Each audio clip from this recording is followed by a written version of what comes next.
day, ladies, gentlemen, and let me welcome you all to our little meeting.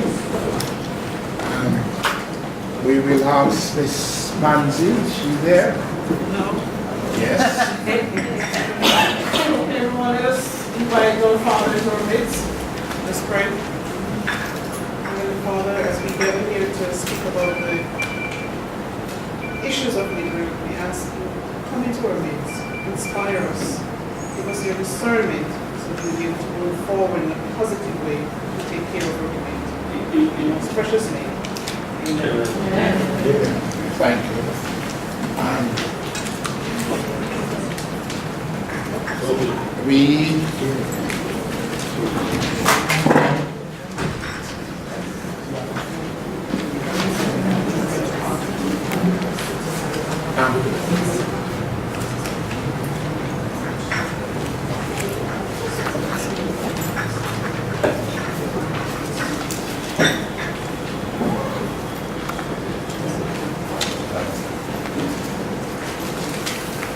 First, let me say we have decided, the Chamber has decided to invite Minister McKenzie to Negril because we felt it was the best way of getting across to him of our urgent need to have some order being brought into our community.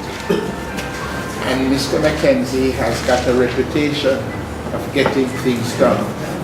So that is one of the reasons why we decided to invite him here. We were on a tour this morning where we showed him some of our little problems and hope that somewhere along the line he will try his best to assist us where he can. Negril is important to us all as Jamaican. Negril is an area that contributes to the national fund, and we have the potential of in very short order to double our contribution. But we need a few things to be done to enable us to operate at our maximum. And therefore, we have invited the minister to join us, and we will see how we can move along together in an amicable, peaceful, and a way that will benefit all. We have the minutes here, and the matters to be discussed is solid waste, state of Negril town, fruit and vegetable market, and for Negril Municipality and the town center proposal. So that's how the meeting will start. The first on everybody's lip and one of the constant discussion that we always have in Negril is to deal with solid waste. We have the minister here this morning. We have shown him the conditions, and we have informed him that the place looked a lot cleaner than it normally looked because somehow there was word out of his arrival. But he's no fool, and he can see the problem and understand quite clearly what has taken place. So that's where we are at this moment. I'll turn the meeting over to you. Please direct all questions through the chair so we can operate in an orderly, professional way. Thank you. So, the floor is open. Through you, Mr. Chair. Will you just stand up and announce who you are? Damien Salmon from Rockhouse. One of the things that we find, particularly with solid waste, that one of the issues that we have is that obviously the trucks come out of Montego Bay every morning and drive all the way back to Montego Bay. And it seems like a very inefficient system, uses a lot of resources. The trucks are breaking down often because there is such a long way for them to travel. And we've been talking a long time about the idea of having a transfer station in or around the Negril area somewhere, so that Separated garbage is a very important thing and something that's happening more and more in Jamaica and all around the world, and something that's very key to us. We have a recycling centre here in Negril that we're trying to get up and running properly again at the moment. But we are very concerned about the amount of energy and inefficiency around the way that the garbage system operates in and out of Montego Bay to take care of our situation, and wondering if there's something that we can do to help push that again forward. Can I respond? Just to put the discussions in perspective. Good afternoon and thanks for the invitation. First of all, the issues around a consistent and effective garbage collection in Western Jamaica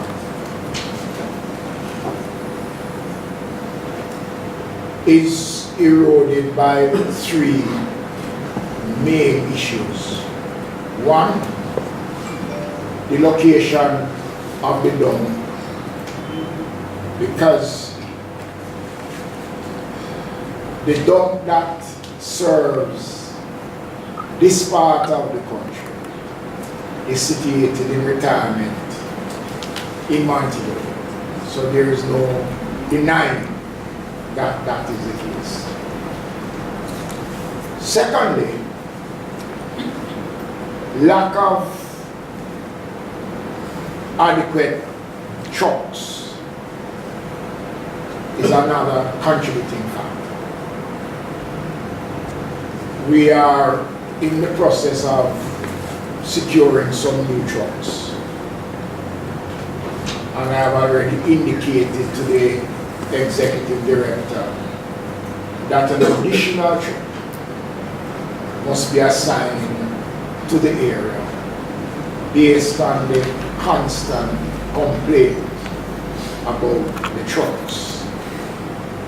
The third issue to me is probably the greatest of the challenges, not just that you face here in Negril, but it is permeated across the entire country, where this savage indiscipline of how we dispose of our garbage.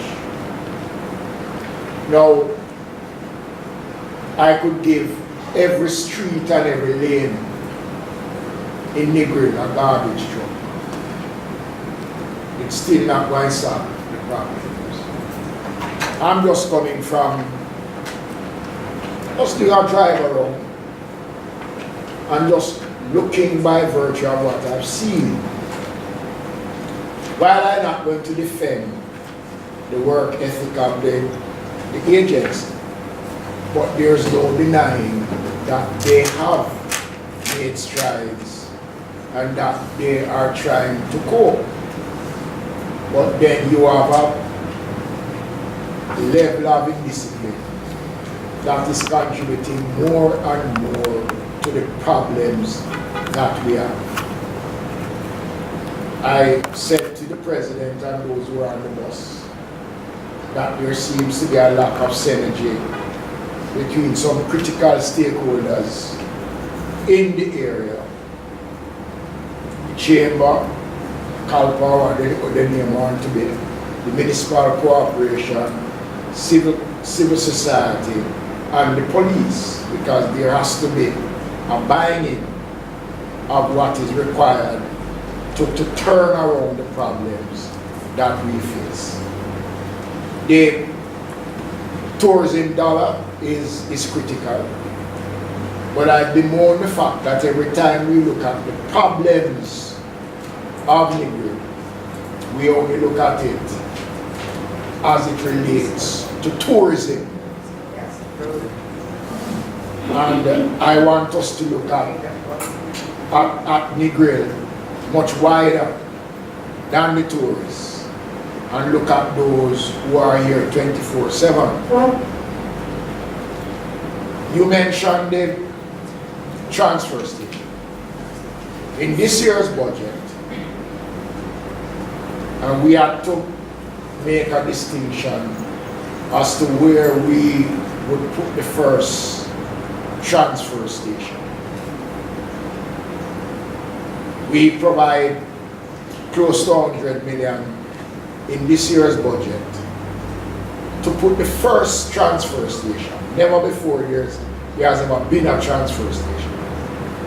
We have to place that in Trelawney because of the challenges that that section of the island faces in terms of the distance that it has to traverse to get the garbage to go to the dump. So that first transfer station is going to be built in Trelawney, commencing very shortly. As a matter of fact, a team went up to Miami to look at the system that will be used, and that is going to be implemented. What we are now doing in the first supplementary estimates that we are going to be tabling, we are putting in a second transfer station, and that second transfer station is to be located in this part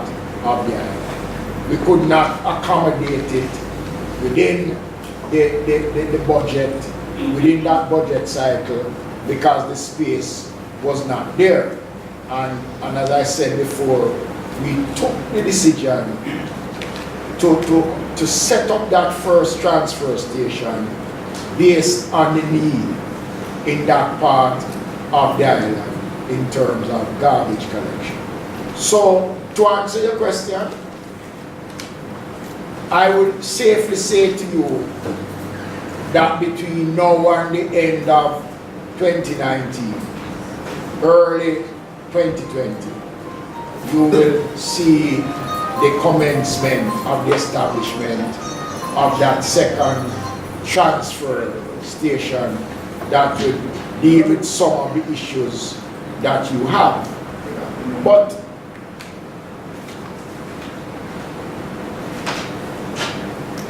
I am picking up, and probably Garnet can say, it would be fair to say that at least 45 to 50 or even more of the garbage that is generated in Negril is commercial garbage. Isn't that so? Yes, sir. Commercial garbage. So what that says, and I listened to the comments of the president on the bus when he spoke about the conflict, and I don't want to use the word conflict of interest, because the National Solid Waste Management Authority has to survive. And one of the means of survival is for the entity to create its own scheme of revenues. And what are one of the main schemes of revenues for the entity? To collect commercial garbage. Now, it doesn't negate the fact that if I have a contract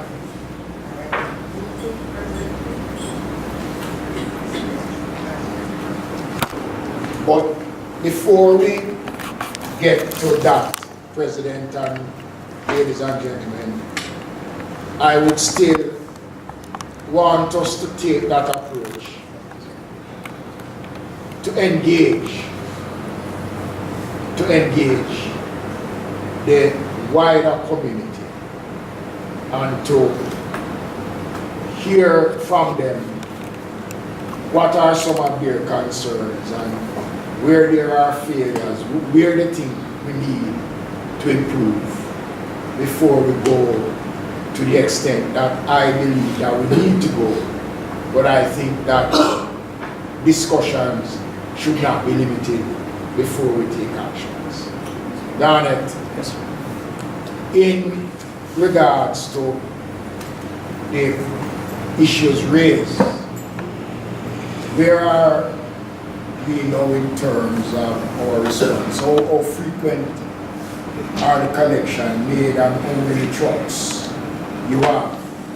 And if you can just give an update as to how many trucks, including private contractors, if there are private contractors. Okay, thank you, Minister. I'm presently looking at Got it. sorry. Talk to them. Sorry. You want the phone? Right. This good? I think I can project one first. Presently, we have one unit that works in Negril.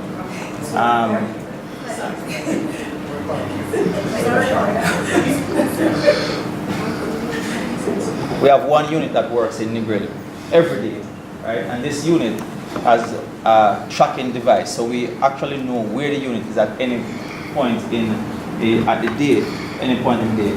Also, we do have from time to time a supplementary, a private unit that comes in and helps in the area.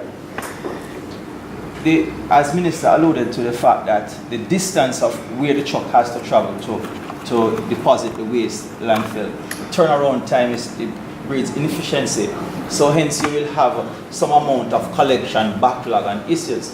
I was just looking at the amount of communities that we serve, Minister, in the Westmoreland region, which is around 201 communities, right? And to pull out of that another 25, 30 in the Negril area for the single truck that works every day.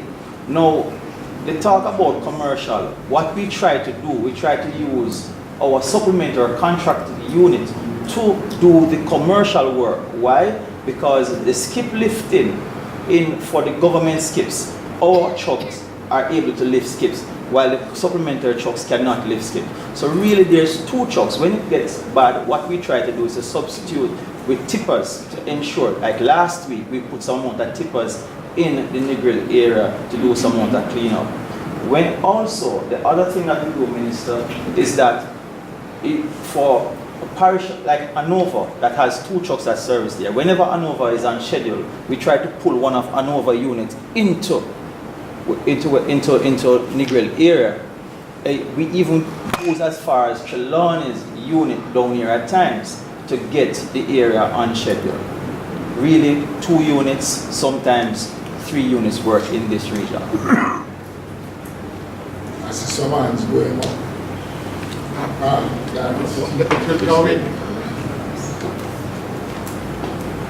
Yes, sir. Yes. I'm sorry, I'm not able to see properly. I'm legally blind. Okay. From what it is you have said, it is obvious that one truck is what is probably causing the problem. Because when you don't pick up garbage for 2 or 3 weeks at a time, maybe your one truck has some fault or it can't move or can't come. And even though you have a supplementary, the supplementary truck we can't guarantee the time. So it is obvious we do have a problem. So Mr. McKenzie, I don't know how fast or how much we can move in getting us another truck. Negril itself, being one of your major areas where you're putting incomes from. And part of what it is we do, since we are hosting other people coming in, it makes it very, presentation is not good.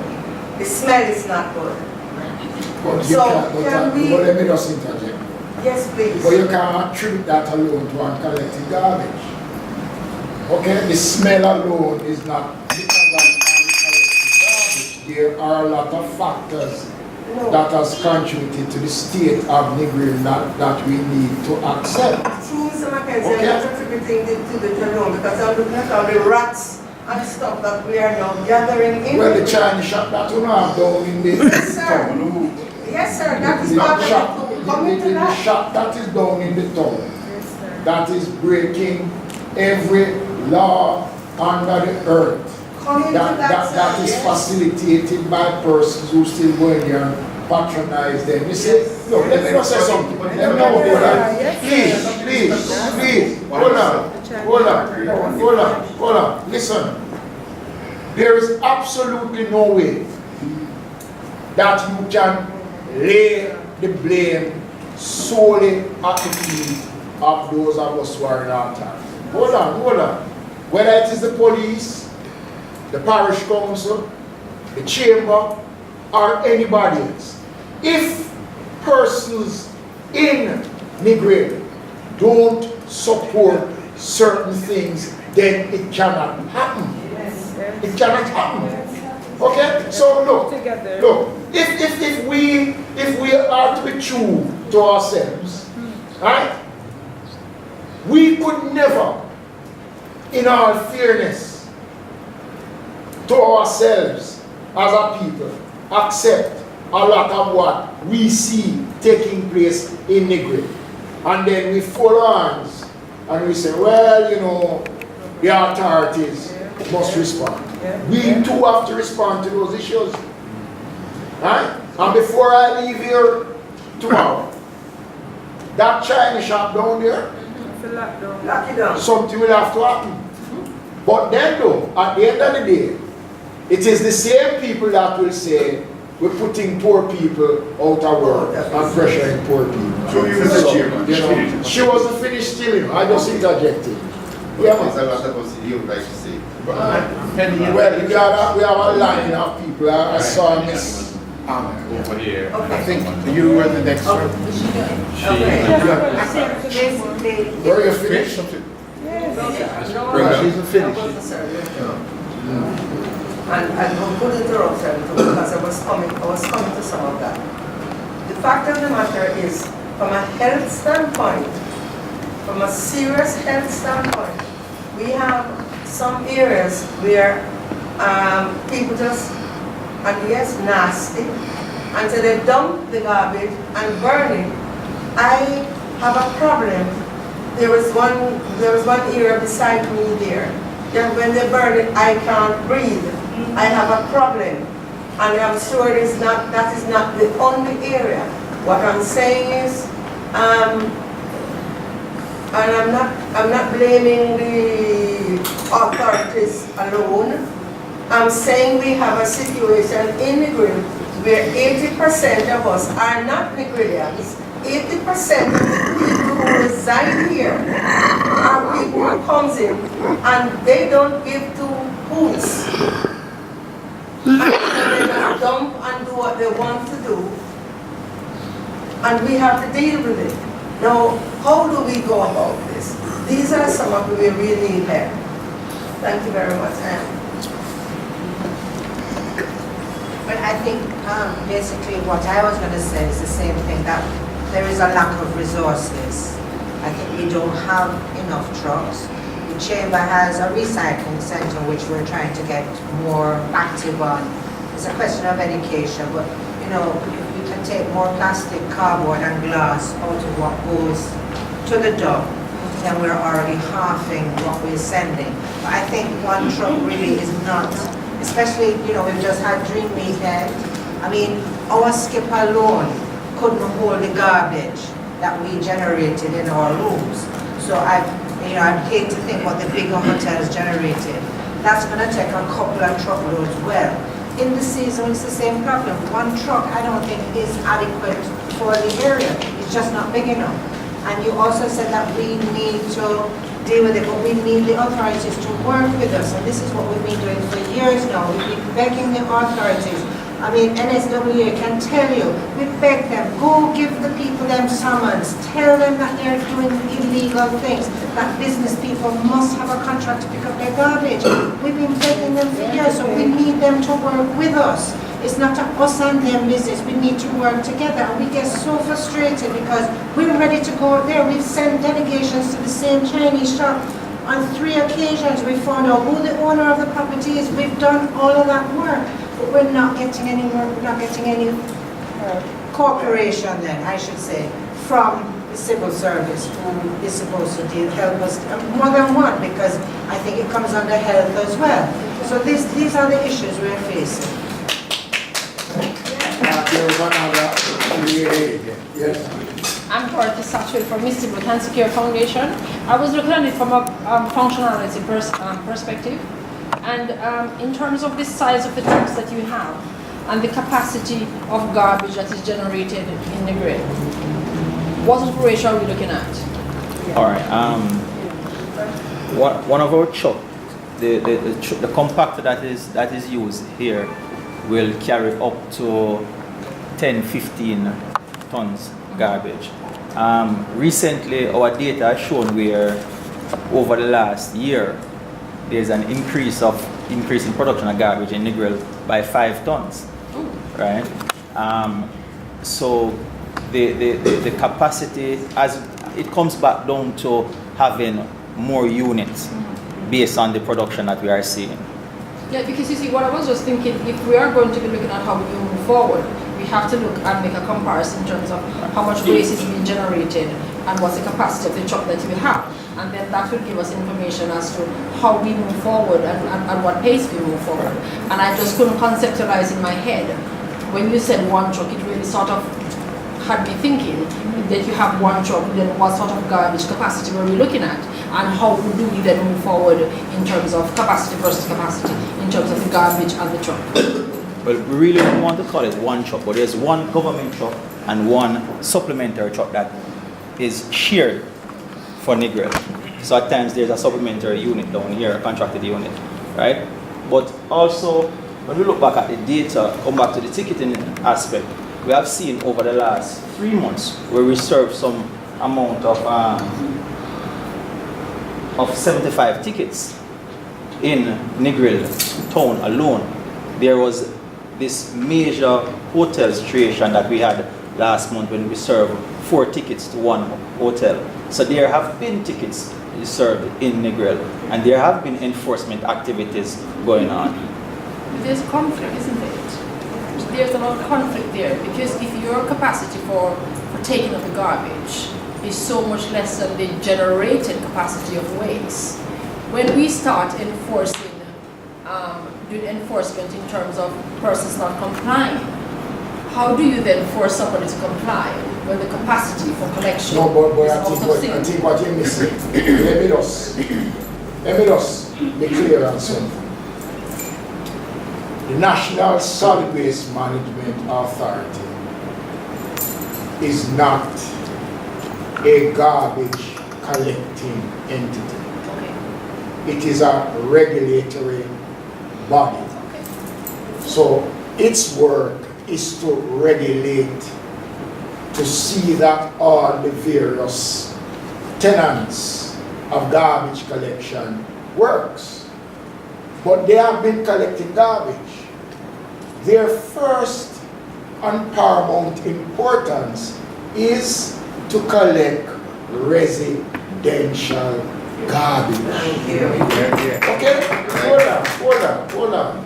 Residential garbage, because your property taxes that you pay is a part of your garbage collection. Now, persons who operate commercial business, it is their responsibility to dispose of their commercial garbage.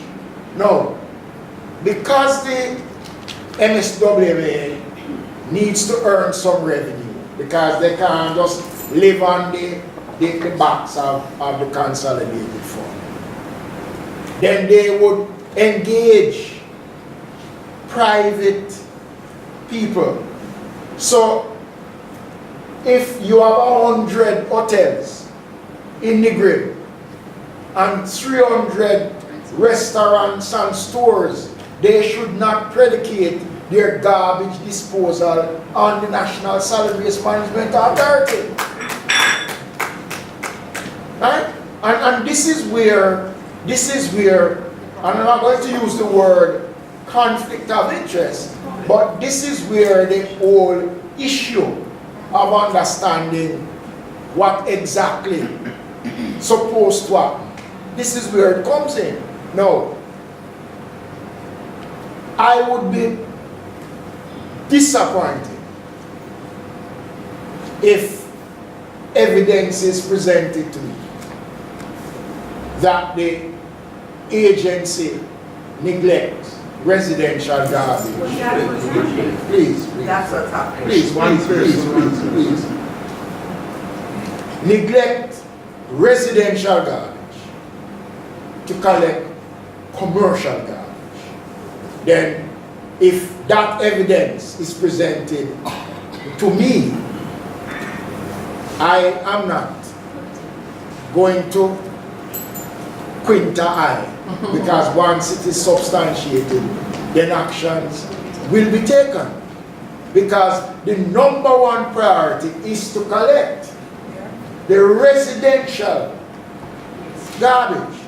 That is what their priorities are. So, I don't want to measure the size of the truck and the amount of garbage that we generate, because what he's saying is that the last survey has shown that an increase of over 5 tons.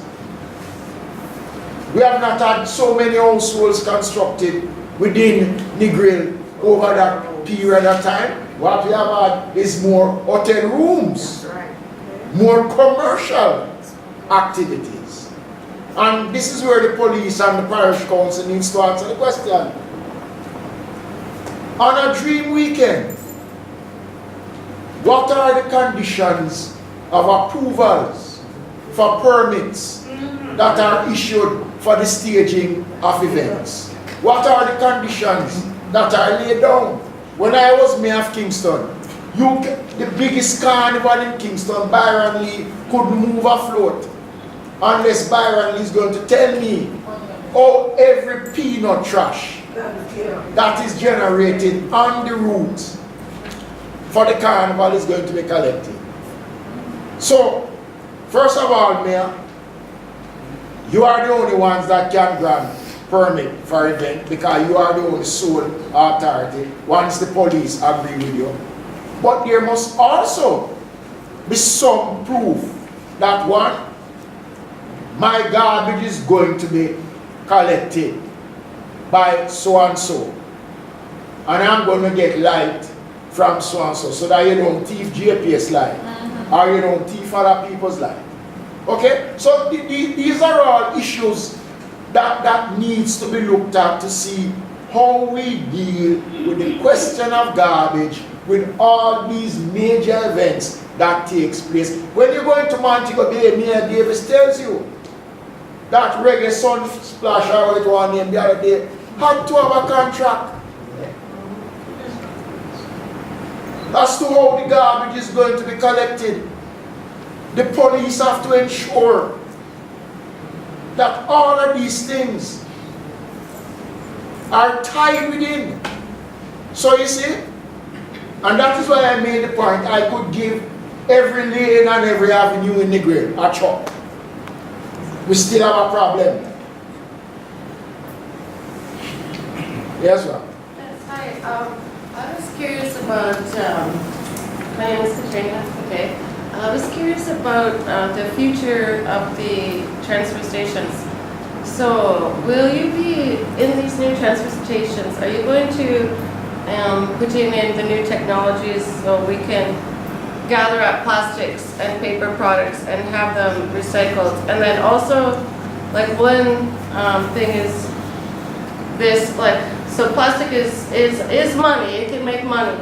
So if the plastic is brought to the transportation, could it be paid for? That way, people who collect it along the streets, people who need money, they can go and collect the bottles, bring them to a place, get paid for it, then the place can deliver them to the transfer station. I'm just wondering if that is going to be something in the future that you're going to be building on. On a lighter note, the latter will be entertained, because then you will end up with a situation like what the scrap metal industry created. But just to say that the government we have set up an enterprise committee to look at the whole question of the separation of garbage and waste to energy using the generated, what we generate from the waste. The enterprise team has been meeting. I was on radio yesterday responding to a madman who actually made some comments which is really unfounded. I'm a little bit disappointed that the enterprise team has not proceeded, quicker than we want them to. But as I said on radio yesterday, we are not going to rush into getting this project going because we want to beat the current. We want to ensure that all the assessments have been done. We want to ensure that once we have concluded all the assessments and be ready to roll out this program, that there are no problems that will be associated with it. Because the same people who are clamoring for this, if we get it wrong, is the same people who are curious and say, see, you don't know what you're doing. So I rather err on the side of caution by taking time in doing it. The enterprise team is to meet with the Prime Minister and myself in another two to 3 weeks' time to give us an update as to where we are. But to answer your question, the separation of garbage is on the card, and I want to tell you, there are communities in the corporate area and in some parishes where there are pilot projects for the separation that is taking place, and it is working efficiently and well in some communities. Now, I want to say something which is critical. And sometimes when you say, last night at dinner we were talking about the culture and how we as a people operate. And I gave a thing about going to Singapore and dropping a little piece of paper. And a Jamaican was there with me when I dropped it. Bend down and pick it up and touch me on my shoulder and say, Desmond, that no work over here. And I turned to him and said, you was in Jamaica, you wouldn't tell me that. We have to, the education has to start about the separation of garbage, because it's not something that people is going to buy into readily. It is something that you have to start to talk about it, start in the schools, start in the churches, wherever we are. We need to begin that discussion, because eventually, down the road, that is where we have to go, or we are going to suffer. Right? That's why I think it is so much important for the government to be paying even a little bit for the plastic, because then the people will learn. They go out, they gather up all the plastic, they get money, so it's just important that way. But if you want to learn, even also the way the government is talking about taking out the styrofoam food for sale, right? We're going to need more cardboard, right? So that is also why it is most important to separate. Then you can make more cardboard. Well, the Prime Minister will be making an announcement very short on that similar matter. Yes, ma'am. I agree with you. No, that lady was long before you. Good afternoon. My name is Joy Wallace, President of the Negril Platform. On the same solid waste, we have 2 skips at the front of the line. I just passed and see. I understand that the small guest houses and whatever, they are supposed to dispose of their garbages, but we are not accumulating the amount of garbage that is there. And day after day, in the evening, we see bus and cars come there to dispose to empty garbage from other small hotels. We do not know the names, but we see them coming in. It's a concern for us because we have only 2 restaurants there. And just the leaves and whatever little. We are not accumulating that amount of garbage. And we ask over and over, if instead of putting the skip at the front of the market, if it could be at the side or somewhere else, and nothing else, we only hear that it have to be there, you cannot move anywhere else. I would be very grateful, sir. Mr. Edmonds, you could answer that question. All right, thank you. Yes, sir. First, we understand the complaint over and over. We hear to move the skip to the side, but please understand the size of our trucks to access the skips where persons say we should put them. But again, to come back, several times we have been in this forum where the Negril Chamber of Commerce meeting where we say there's so much ways we can send over the information because the laws are there on the books. Take pictures of these cars, these vehicles, get their license plate numbers, give them to us. We have a full enforcement team along with the parish council, and we will act. Because truth told, Minister spoke about the skip this morning. Sometimes we empty those skips twice per day. Truth be told, we empty those skips twice per day, and it takes up so much of our resources. We could clean our community when we have to clean the skips twice per day. So these same small hotels or shops who should have a private contractor or pay for the garbage, they are the ones that are doing that. So just when you see that, snap a picture, send it to us, and we'll deal with it from there. May I have your contact information, please, sir? I'll surely do that for you. Sure. 878-7462. Say that again? 878-7462. Well, let me ask you, man. Yes, sir. You are president of the craft market, is it? Yes, sir. I just coming out of there. And I see more garbage inside it than goods being sold. Huh? So You what? see, The people just come and put out them things and rub shoulder with the garbage. I'm telling It's the you, same people them we who are have- selling and dispose the garbage, throw it down on the ground. but we have, it's only today the groundsman did not work today. We have a groundsman that clean that place. And if I know you were coming there before. Oh, you see, that is the problem. You see, that is the problem. Can I finish my statement, please? Can I finish my statement? I said if I knew you were coming to tour the market, as the president, I would not leave before you guys tour the market, but I heard about an 11 o'clock meeting. I am not talking about cleaning because my groundsman is here. We're talking about taking out up and Okay, alright, sorry about. Yes, No, sir. but the place really stay bad though. No, in. Stay back. I wasn't talking about. Stay back. And you know, one of the things I would say to people, if you are earning a livelihood somewhere, then it is in your vested interest to ensure that your surrounding is conducive Yes. to business. I agree. You know what I went in there and saw this morning, believe me, right, it's frightening. Yes, sir. Mr. Minister, how are you? I'm okay, sir. My name is Penny from West End, Lighthouse Inn. From where, sir? Lighthouse Inn on the West End. Yes, I sir. didn't go that far, but you should have come. Well, I know down there, the best hotel is Moon Palace on the cliff is down there. Which one of them? Moon Palace on the cliff.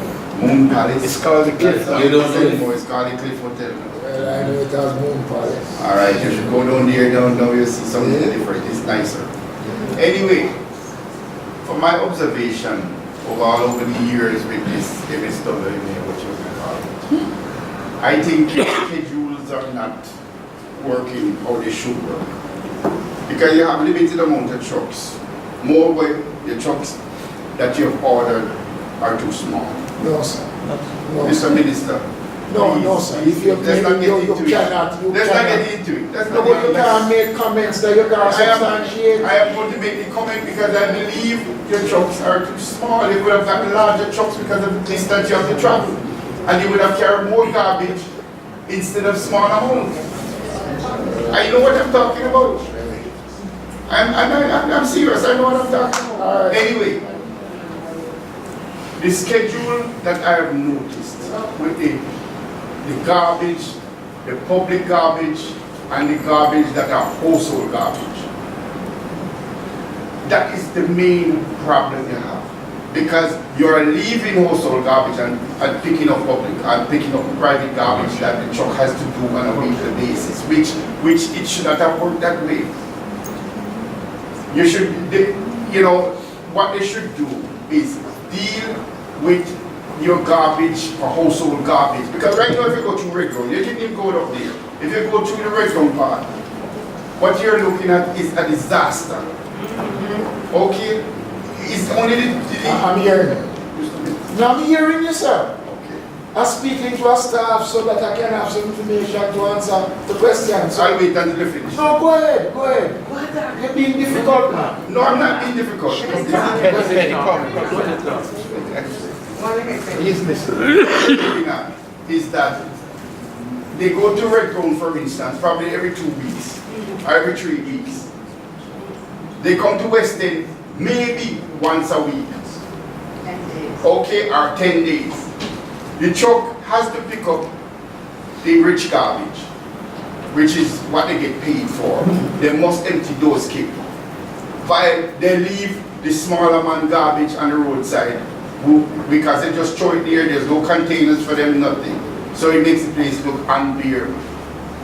All of what is happening with us down here is just education.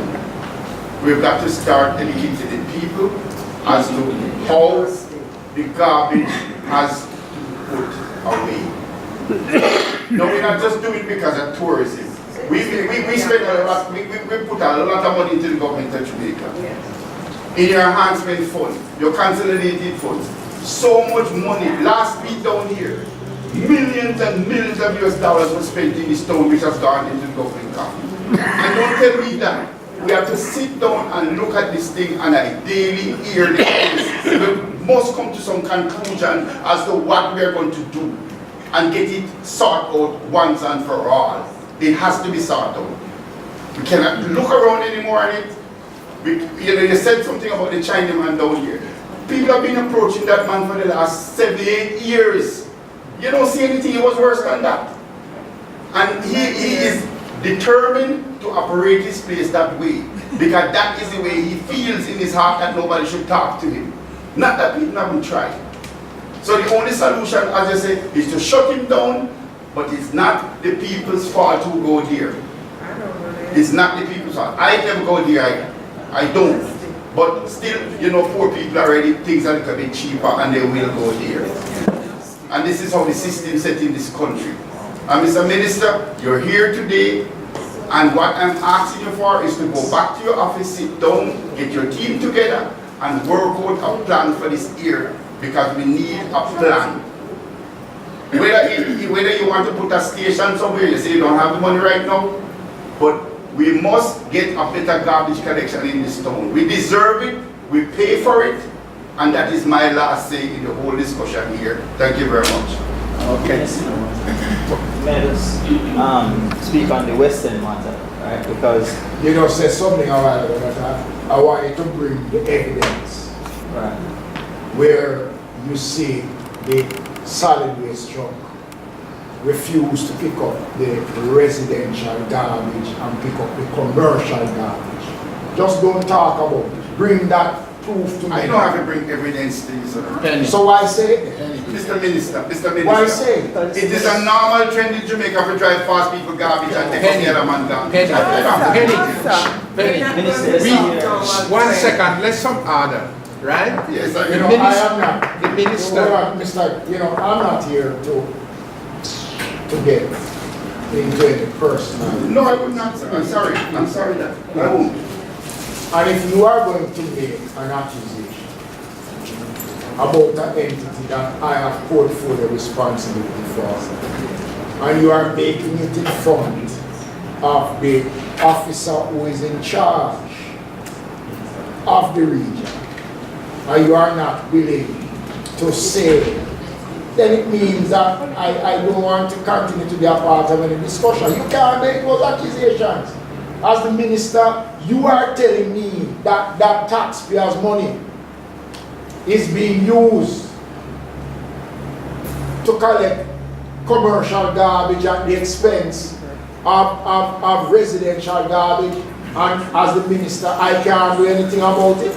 I'm asking you, if that is the case, bring that information to me, give it to me, so I can take the necessary steps to deal with it. Penny, hold on. I think the minister, hold on a second. Calm. The minister said to bring him evidence, right? What you are saying is correct. It's up to us to bring the evidence, full stop. And we will bring the evidence because it's happening. Argument done. Anyhow, let's move on. Next topic. Mr. Chairman, the minister mentioned about pilot program for recycling. The chamber has a recycling center. Could you put us on that pilot program? No, let me just explain. The government is going to divest itself from the collection of garbage. The government, we will resort the National Solid Waste Management Authority back to what it ought to be, a regulatory body. How the system works is that persons who want to establish the entities has to make their submission to the enterprise team, and the enterprise team will assess each application as it comes and operate within that. So we can't say to include it, because the decision at the end is not going to be our decision. When I say our decision, it is going to be based on the recommendations that come from the enterprise committee on that. Okay? In regards to that, are you going to send the NCC the link so we can forward the information to that department? Or you say to the enterprise? Yes, you can send it. You can send it to the National Solid Waste Management Authority, and because they are a part of the enterprise team, so they could pass on whatever comes to the enterprise committee. Okay. We have two more questions on the solid waste, and then we'll move on. We'll be here all day. Mr. Right. Thank you very much. Mr. Minister, it is obvious to me, based on this discussion and the experience that I've had in Negril, that there is an issue with commercial garbage. Because as you said, the NWSMA is responsible to pick up domestic garbage. So it seems like there are many commercial entities, mostly the smaller ones. Well, I don't want to say mostly small, but there are many that are not doing what they're supposed to do, sir, in terms of hiring a garbage removal company to take their garbage. And therefore, they are the ones who are throwing garbage in other people's skips and so forth, and then burning the system. So what I would suggest is that the authorities, your ministry, embark on a drive to eliminate that, to go around all these small businesses that are out there that are not paying for garbage collection, to get them to do it. Because it's unfair to the rest of us as well, because I'm a businessman in Negril and I sell food and beverage, and I'm paying for my garbage to be taken away. And there are other places in Negril that are selling food and beverage that are competing with me who are not paying for their garbage. So their expenses are less. They can sell for cheaper, they can, so there's that aspect of it as well. So what I would suggest or ask is that you look into that as well, into finding people, making sure that everybody, the small shops, the small bars, all of these people who are generating garbage, that they have some system in place to collect their garbage. Okay, well, let's move along, right? We now come to the state of Negril, which is basically the same garbage. So we do about 3 questions on the state of Negril because I think we have covered most of it. Anybody has any question to me?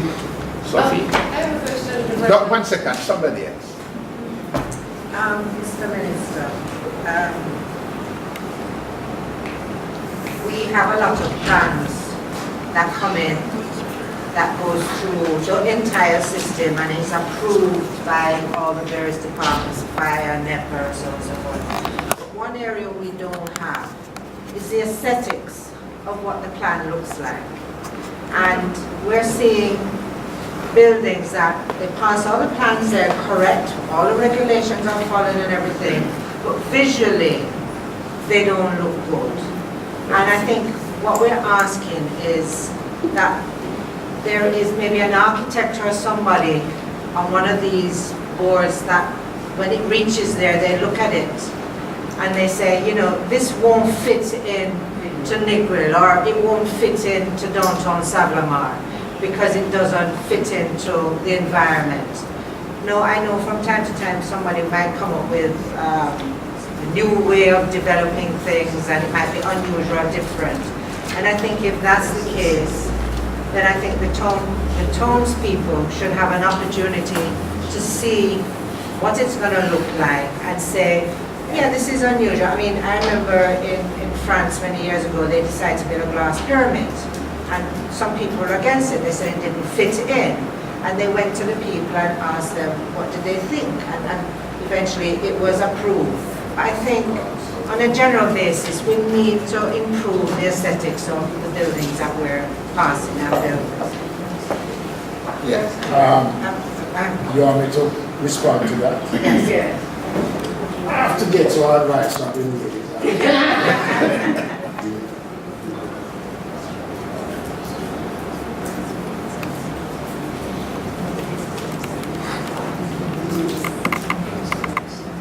I'm going to have this lady bail me out of this one. She's from Hanover. She's the director of planning. I've met her. Thank you, Minister. Just to advise you that the development order speaks to zoning. So what it looks at is the class use of the area. Aesthetic is important. The plans are normally done by an architect or an architect who looks at the landscape and does a design. What the order does not speak to in terms of restriction on design of a building, how it should be. So maybe that's something we need some time to put in. The new building bill that was passed have some features in it that could speak to some of the things you have spoken about. But you must be also be mindful of the fact that Negril, Mr. Seaga, give him his due, whatever you want to say about it. Ensure that Negril's development was predicated along a certain level. That is why you are the only parish in the country that has another layer of government outside of central government and local government, because he felt that Negril should retain that. But over the years, that have changed. The new building bill, Clyde, which is the section.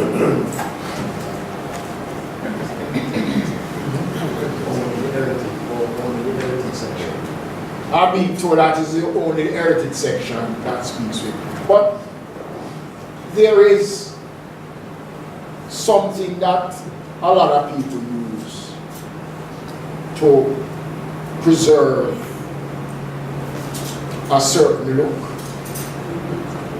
The densities or whatever, they go to the court, the setbacks, they go to the courts, etc. Use that. What I really don't understand, and forgive me for being naive, when we move from,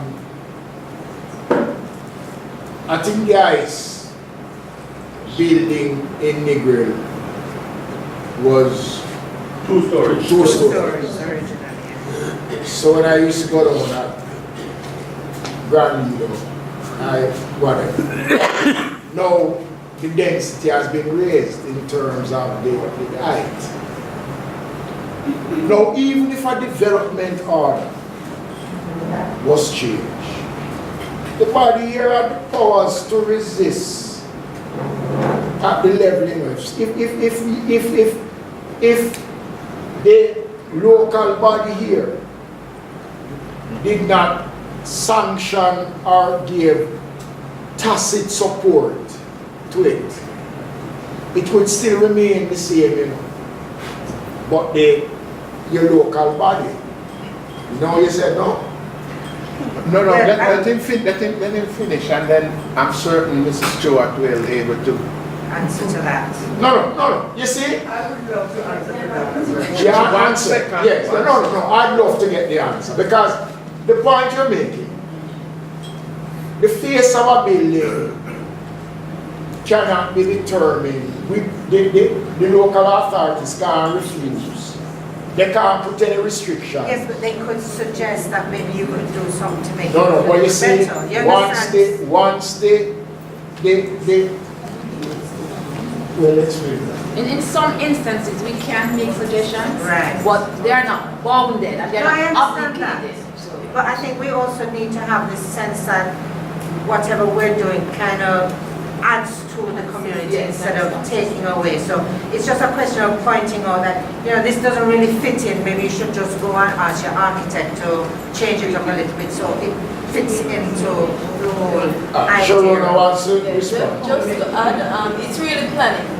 It's aesthetics, what Yes. it is that you want for this area. And so everything in this area should be consistent. So it's really back to planning. And you had said something as well that you're not aware when these developments. No, we're not. Usually, because there's a notice of intention to build. That's a part of the approval process. When an applicant goes into the municipal corporation to lodge an application, they get an intention to build card that is supposed to be posted on that area. And if you see that a development is going to occur, you can inquire about the development. So there's that was built into the approval process. So But I there don't is that think option.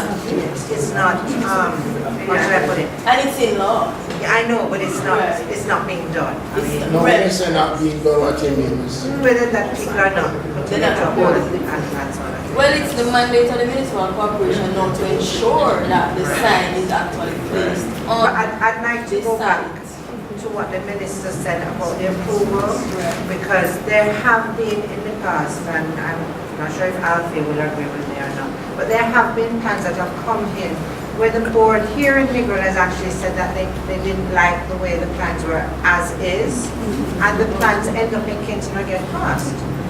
So, Althea, I think Althea, it's about time you advise us as to what is. Hold on, let me just make a point clear.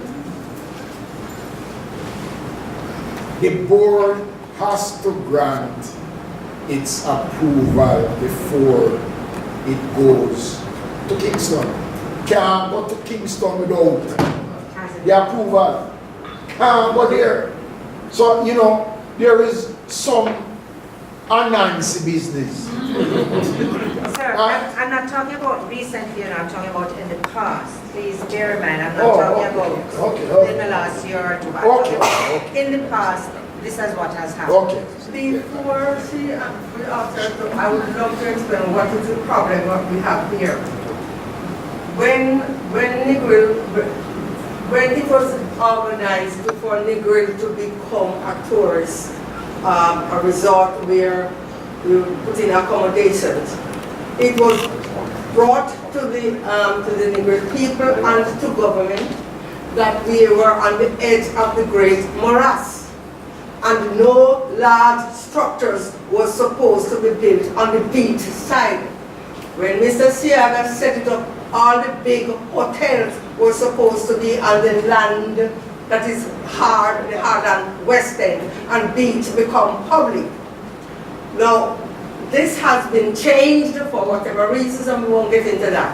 However, what we have done is build large hotel structures on properties that are not sustainable for it. We are on the edge of the Great Marathon, it is flat. So when they put it in for the 2 stories, it would have been good. Even though not too good. It cannot take the weight, and therefore we have problems with the beaches. If you are to build that size hotels on the beach, you're supposed to use like polystyrene cores or that sort of thing, not hard, heavy blocks. And when it is sent to Kingston for approval, because they're not taking the environment into consideration, nor are they taking the land structure into consideration, this is what happened. I was born here 78 years ago. We had to deal with, we have quicksand on the beach even from time to time. And on some of the properties, you do have quicksand. Behind it is a peak, the Great Morass. And before it, what it is you have is the sea. It's a problem. We have 3 rivers that emptied out into the sea. We canal it into one, hence the reason why we end up with a little dry land along the beach strip. But it is not sustainable for large structures. We should not be putting any more large structures on the beach. It cannot take it. Okay. You wanted to say something? I just wanted to make a point about, good morning, afternoon everyone. Ken Cooley, I'm a resident and a member of the Destination Assurance Council. We're talking now about regulated building, but have we got a problem in Negril about unregulated building? I don't know, Minister, if you've been on the West End, for example, this morning. Not far down the West End, you'll see a structure that's wooden, open-sided, at least 4 stories high. But it's just a deck after deck after deck of wood. Now, it's built, it's not open, so presumably for some reason there's been some sort of order, stop order put on that. But one wonders why a building like that could appear in Negril. It didn't appear overnight, it was built over a period of months probably. And it cannot possibly have any approvals. A fireman who went there would pull his hair out just looking at it. This is a wooden structure, open-sided. It's got a great big chimney coming up the side of it because there's an oven underneath it. And I'm sure most people know where we're talking about. Opposite the right by Mary's. Right? So how can that happen? How can that be allowed to happen? How can people get away with that? And have we got enough in this town to control that sort of unauthorized development? Have we got the means of doing it? That's my question. I would admit openly and readily that the local authorities does not have adequate staffing to monitor a lot of these activities. There is no denying that. But that still does not prevent them from doing what is necessary. I made a point on the bus and I'm going to make it here. The law also protects those who are lawbreakers. Now what do I mean by that? A man starts to erect a building and the local authority steps in. We have 2 courses of action. 1, do you have a plan? No. We ask that first question. What is our next move? We serve you a notice saying to you, cease and desist. Submit your plans to the local authorities. When he ignores that one, we go back and we serve him 1 more. And while that one says you must know, it gives you how much? How much is it? 1 give you 10 days and 1 give you 28 days. So there is nothing that we can do within the period that the notices have been served. Now, here again, where the law also protects the wrongdoer. Because when at the expiration of that 28 days, the parish council or the municipal corporation can go in and decide to demolish the structure. But here what the next thing though? We're going up in the court. That's right. And while the matter is in the court, the man can build until he touch the sky. And when he touch the sky, and the court said, you can lick it down, when you prepare to lick it down, you appeal. When I was mayor, I used to have that problem. On a public holiday, I am licking down a building in Crossroads. And a man went to the house of a judge.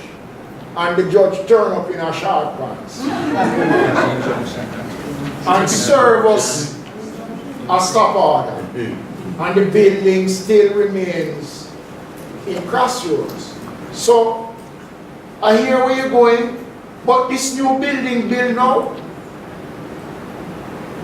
And I think what we need to do, Clive, is probably Negril could be the best place to start to open up the new building bill and the powers of the bill and what it says and what can happen, because it now strongly penalizes persons who have erected illegally.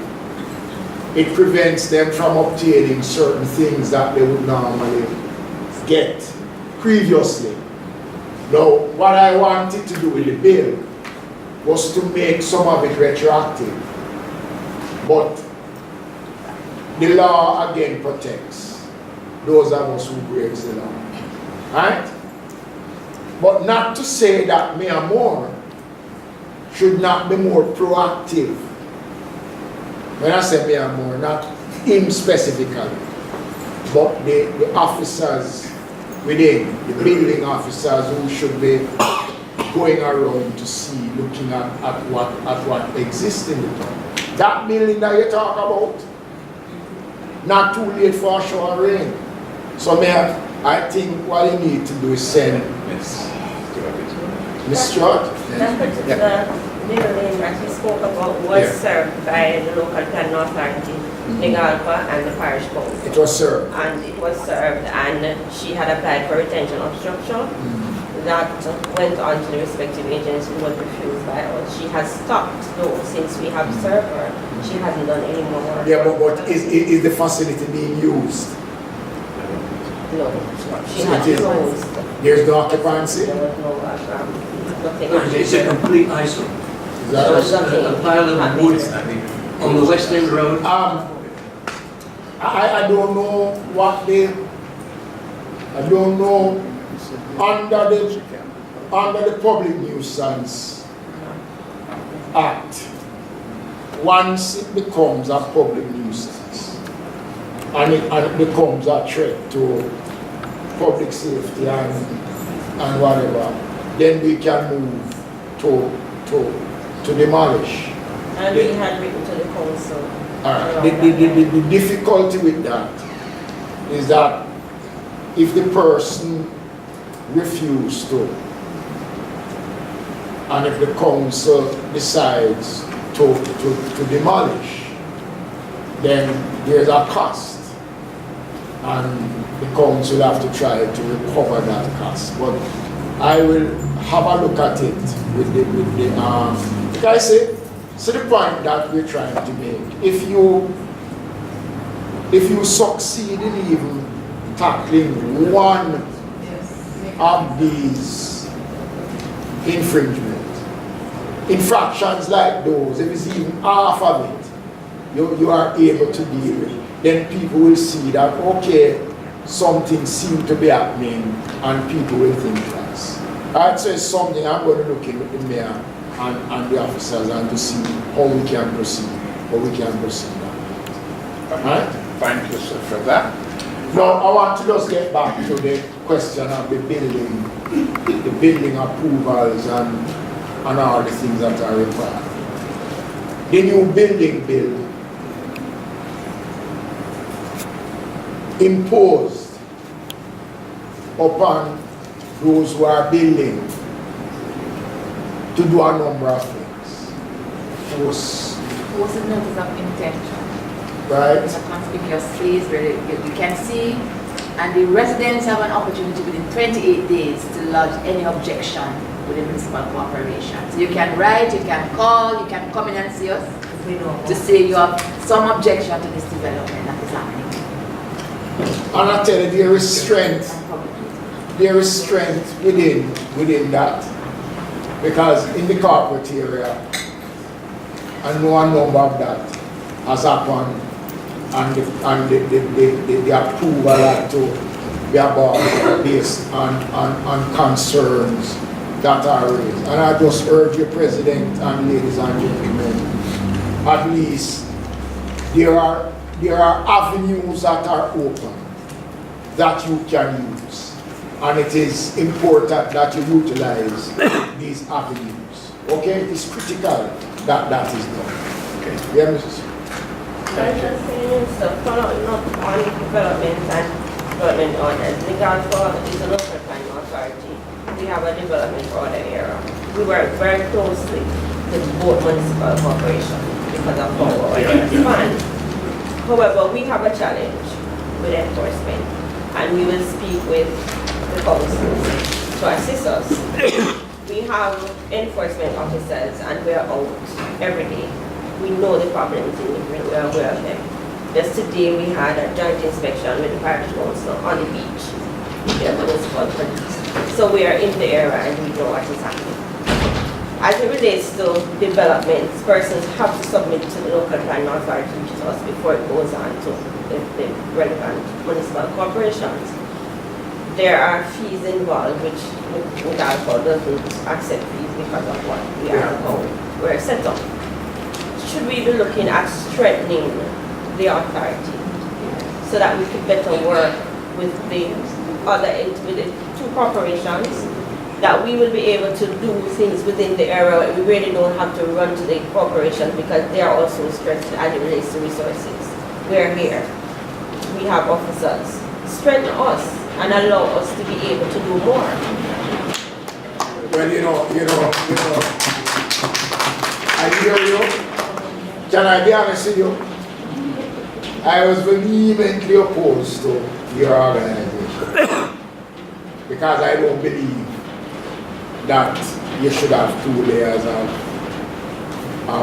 authority. But then the Prime Minister sat me down just before I came down to your first meeting. Prime Minister sat me down and spoke to me about it. When I look at it, it is fair to say that you balance both Hanover and Westmoreland in terms of planning, etc. And both of them still retain their own planning rights within the section.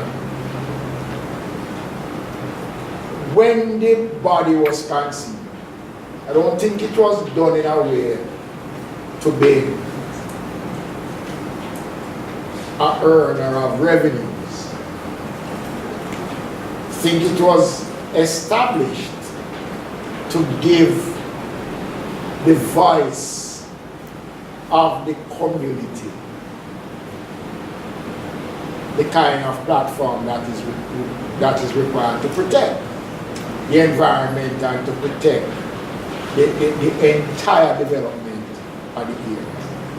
And then I hear you, and it's something I think that can be looked at in terms of that. Okay? All right. Now, before we leave that,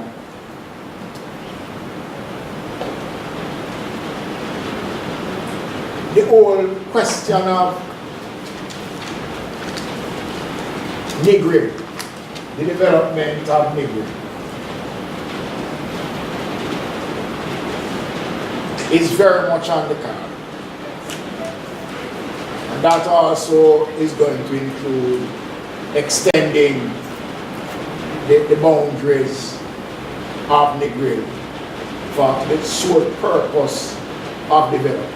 And the point you made is one that is critical to the process. That is why to move the boundaries to facilitate some of what you have just spoken about in terms of expanding the development and to go much more. The matter came to cabinet some time ago, and we discussed the matter, and cabinet asked that some more work be done to look at it.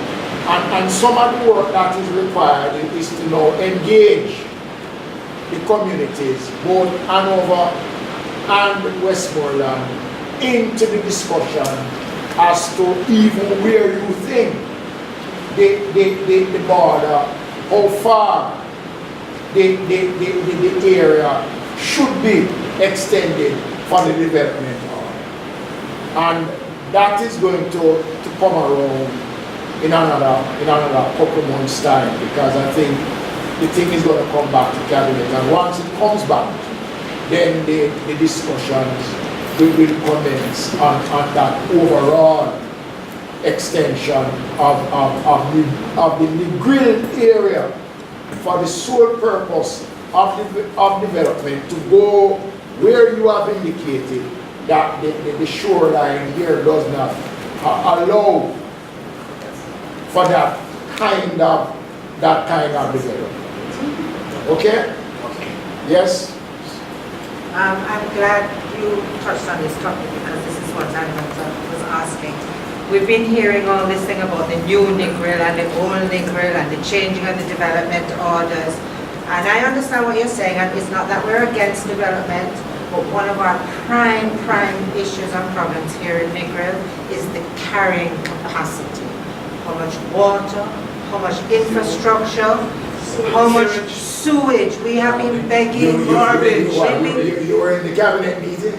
No, these are issues we've been talking. No, all the cabinet, all the ministers that have come here, Dr. Chan, Mr. Bartlett, they all know about this question, because it's a burning question, because we are killing our reef, and once our reef is dead, we have no beach, and once we have no beach, we have no business. So we are very concerned about the carrying capacity, the sewage, and also the most important thing is, I mentioned water as well, is that this new Negril, right, we have nothing against it, but the most important thing is we all develop. Everybody wants to build a nice big hotel, but where are the staff going to live?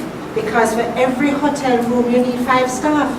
Where are they going to live? We're not developing for the staff. So any development must have staff facilities. And I am saying to you, that is why the matter, when it came to cabinet, all the issues that you raised about the infrastructure to take the sewage, the water, is there adequate water, how it is going to work, where are the other communities, all of that is a part of what is being looked at, and that is why the extension and where it's going to end is critical, because that is going to form a part of the development, and you have to readily understand and admit that if Negril and the surrounding areas is to survive, there has to be some extension of the area. You cannot survive with where you are as you are right now, because there's no other room for any further expansion of the area. So it is critical. It is critical. And I'm going to ask you to allow it to work, allow the time for it to because it is a process. And that process is going to take some time. And there's also has to be a culture change. Has to how we accept it. And it is going to be critical. Because look at Montego Bay. There is room for development in Montego Bay. Ask the question, how you get into Montego Bay? There's no road in Montego Bay. There's no road in Montego Bay, So when you look now at Negril and going into Hanover and look at all the vast lands that are available that is sitting there, right? That can really speak to this overall development of the area. I think we have to be bold, and if we want to preserve what remains of the area, then we need to do what we need to do. Where I passed today, that area on the main road. Huh?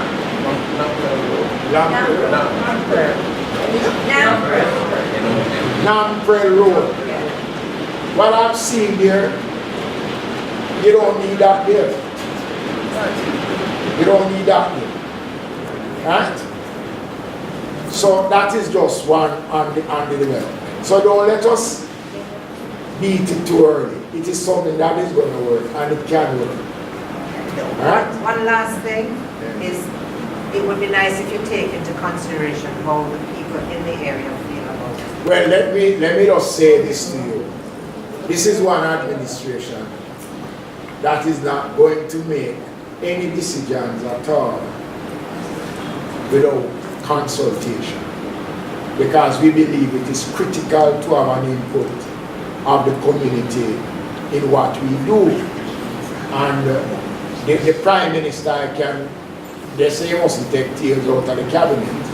But one thing I can tell you, when the matter came, he was on my side in terms of what needs to be done and where we ought to go in order to get this thing to where we really want it to go. Okay? Okay, thank you. I think we better move on because time's running out. The question now of the fruit and vegetable market, which is something we've been trying to achieve for donkey years. So, anyone has any question you want to put to the minister? Read the fruit and vegetable market. Minister, we have it up there. And that's the design of what we would like to put. And I think it's about 90 stalls.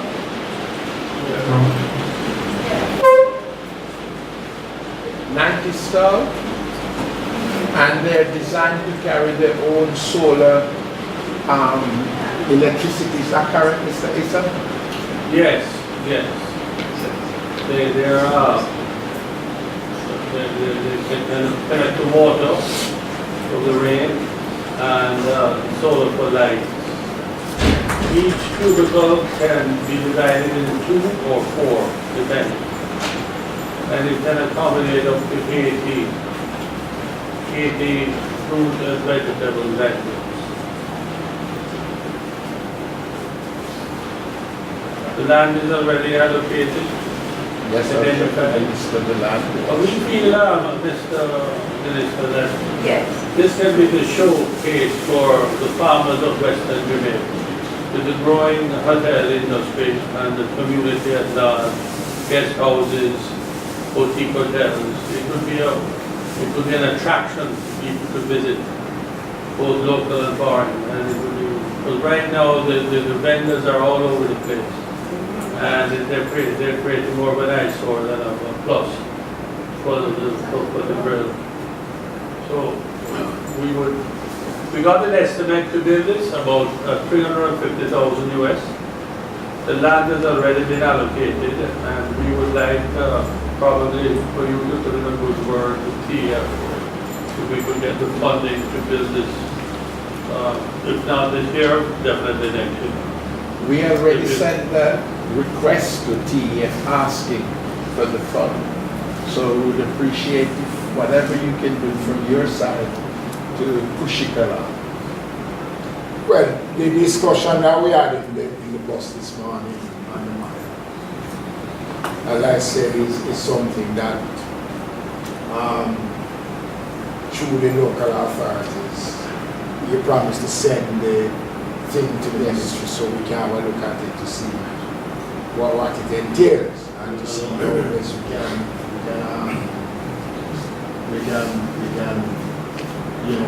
be a part of it. Right, well, okay, there's not much more to say on that. We'll move on to what we consider a very important heading here, and it's to do with our future, and it's being able to manage the little resources to the maximum, to the benefit of the country and to ourselves.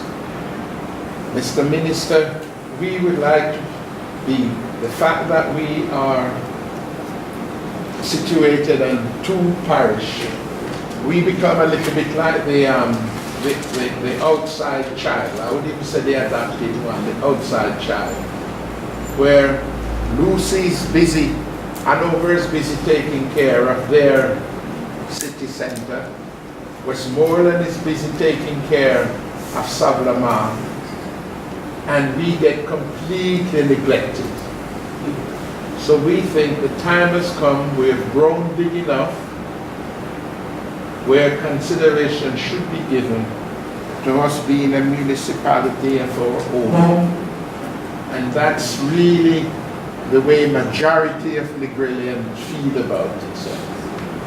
So what is your view on this matter? Well, when you tell me what you mean by a municipality, because to say you want municipal status, you have to be specific. What kind of municipal status are you talking about? Is it a similar one along the lines of Portmore? Yes, which is a failure because Portmore municipality is just a further replication of the St. Catherine Municipal Corporation, because Portmore on its own has no real legitimacy. The mayor, who is elected directly by the people, is more of a figurehead mayor, not a mayor with powers, because the powers are still vested in the councillors whose decision is what really matters.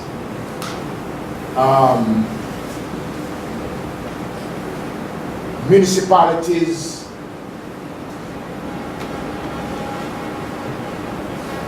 have to function in a way that it provides client all the necessary services that is required. Those services start from health services, security, infrastructure, poor relief, markets, etc., etc. And also has to operate on its own. You have to generate your own revenues. For instance, let us take the Portmore Municipal Corporation. They still have to rely on St. Catherine to provide certain things. They sit dually in St. Catherine and in Portmore. They are within the same boundaries. We're trying now to separate Portmore as an entity for Portmore to separate it from St. Catherine. They're still in the same parish, but we want it to become a separate municipality. And we're having a problem with that. And that is more political than anything. Now, is your municipality going to be politically free? You know, so these are questions that needs we need to come about. So,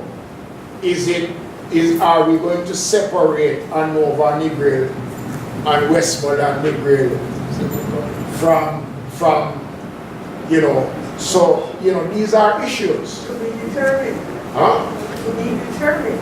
Well, the Prime Minister said to me in a very rough tone, and he doesn't speak to me in a rough tone most times, that I need to fast track the discussion on the municipal status of Negril. But I did say to him that we have to find the formula that is workable. Because to do that, you would have to prove your worth to be self-sufficient.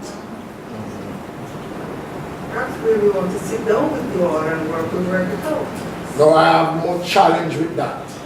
I have no challenge with that. Because one of the things you have to be cognizant of is that, let us take property taxes. You could not survive on your own in Negril from property taxes. You could not. You could not survive on your own by the proceeds of motor vehicle licensing and things that is used for the maintenance of roads. Okay? So, the scheme of funding that is available to the local authorities, that is to Anova and Westmoreland, is so small that it could not be separated to serve an in-between municipal cooperation. How about business tax? Will the municipal be able to keep all the business tax? But just let the minister finish this, please. Business tax. And let us look at that. You raise it. What is the business tax that the local authorities benefit from? Trade license. And what is trade license? You become eligible to pay a trade license once you earn in excess of $500,000 a year. And trade license is from a low of 5,000 up to 75,000 a year. So let us look at how we're going to define the municipality of Negril. Where will the border of Negril start? Where will it start? Green Island. Green Island. Yes, we're in the Green Island. All right. Are you go as far as Sheffield? Okay, fine. No. Let us therefore then look within that limited area of commercial activities. Within that area of activities, you would not find 300 establishments.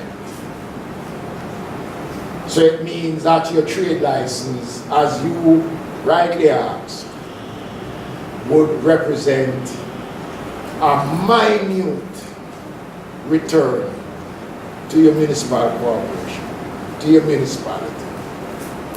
Your next area of revenue comes from property taxes.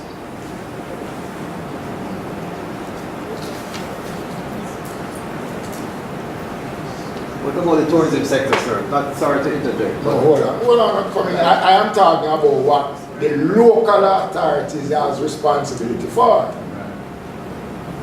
Property taxes is the largest contributor to the local authorities. Last year we earned over $9 billion property taxes, which is an increase over the previous year. Your property tax dollar is used to do two things: garbage collection and paying for street lights. Again, Negril on its own could not survive from the proceeds of property taxes. The third area of revenue comes from the proceeds of motor vehicle. So when you license your vehicle and you pay all the associated fees, a percentage of that, 66 1/3% of that, goes into the local authorities, and it is divided amongst. So when you look at what Westmoreland, how many vehicles are licensed and etc. in Westmoreland, you take out that percentage. So when you take out Negril out of that, you're going to fall short in those areas. You don't have a cemetery. You don't have a market. Yes. Right? You have other fees that you can garner. Advertising fees, hairdressers and barbers fees, approval for buildings, you know, and we are talking about now that there's nowhere else in Negril to build. So it means that you would not be generating any income from building approvals. So I am putting this on the table. You spoke about the tourism dollar. We are not a part of the tourism thing. That would be a discussion that you would have to generate to the Ministry of Tourism. When we, President, get to the stage where we are going to commence the discussions on the possibility of looking at the question of municipal status, and the reason why Portmore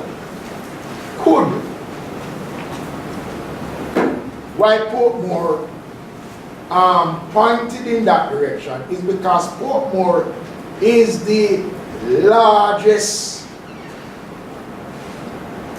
dormitory community in the Caribbean. The largest. It is almost twice the size of some of them little banana republic that we have down in the Caribbean. Okay? But Portmore, although it has the size in terms of people, a lot of the activities in Portmore takes place outside of Portmore. So they don't have a real strong revenue base as such. Their revenue base is stronger in some sense than you are, because they have more people in terms of the services. Now, there's another way to go, and Clive, perhaps you can just talk about it a little, and that is the question of the town centre, right? And the town centre gives you an option of the kind of control that you would want. but it would still, you would still retain the privilege that you would enjoy from Hanover and Westmoreland by virtue of the resources and the services which are required. One critical thing I want you to take into consideration in this discussion. There is one aspect of local government that is entrenched in the Constitution of Jamaica that no government can change, and that is poor relief. And if you are poor relief, so if you're going to establish a municipality, poor relief has to be a critical component of any municipality that you are. So it is something that you have to bear in mind in terms of the discussions on how we look at it. So you can either want a featherweight municipality, or you want a full-blown municipality, but there are going to be a cost somewhere along the line in terms of what is it you can get and what is it you can do. So Clive, the question of the town centre. Town centre concept, town centre concept is one level domain below what Minister spoke about municipality. And which in the law is called a city municipality, like Portmore, in the law is a city municipality. What we're talking about, the town concept, a town municipality. So you have clarity as to what services, etc. you want, what are the primary issues you want to focus on, whether it's traffic management, solid waste, but you have a very clear idea of what your priorities are. And in that aspect, you organize your oversight mechanism around that. And it's not an expensive oversight mechanism. You're not even paying elected officials. You're having stakeholder representatives. So you have your private sector groups, you have your civil society groups, you have your government agency representatives, and you employ a town manager. It's called a city manager in other environments. And where does the funding come from? Well, the funding would have the pilot that we used for this, it has very many deficiencies. But that funding was seeded first by the municipal corporation. And part of that activity was to, over a 2-year period, ensure that that municipality, that town municipality, became self-sufficient. So you should have a town manager, ideally, who will have the dynamism and the skills to gain funding and get project funding and identify funding from other sources, as well as your seed funding that can be initiated by the municipal corporation. In other words, we wouldn't be responsible for property tax, for car license fees and things like that. These are taxes, These are, for instance, taxes is the sole dictate. No, I was just saying the town centre would not be responsible. If you had town centre status, which is a level below the municipality, you would not, it would be a more simplified version. It would be a more simplified version. Of managing your own affairs. Right, but what could happen, Clive, in that process is that that percentage of the revenues derived by virtue of ministerial order or some adjustments could be made so that those taxes become a part of your core. But then what it is saying is that all of the services that is provided by Hanover and Westmoreland, you would have to provide those services. And in terms of housing development, and we expand for development of housing to facilitate Negril municipality then, would those taxes for those properties come under Negril municipality? as the Minister pointed out, you can work out quid pro quo of the resources and the earnings that are within your specific geography or boundary which you will have to create and specify. And the quid pro quo of that is that at the local, you're now localized and you're doing a very important job in managing and collaborating and advocating to ensure that those services work better in your area. So you in fact have a legitimate right to earn those fees. So you get that portion of fees that are earned within your specific area, where you don't have the oversight expenses that the municipality or municipal corporation use. Are there any examples of a town centre in Jamaica presently?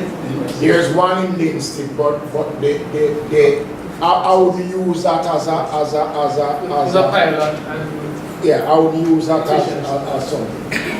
We take the best from both. Huh? What if we took the best from both? Let me carry with you. To establish in most countries in the world where local government is practiced, and Jamaica is the only place I know that people tell you that local government is a waste of time. Right? Jamaica is the only place in the world I know.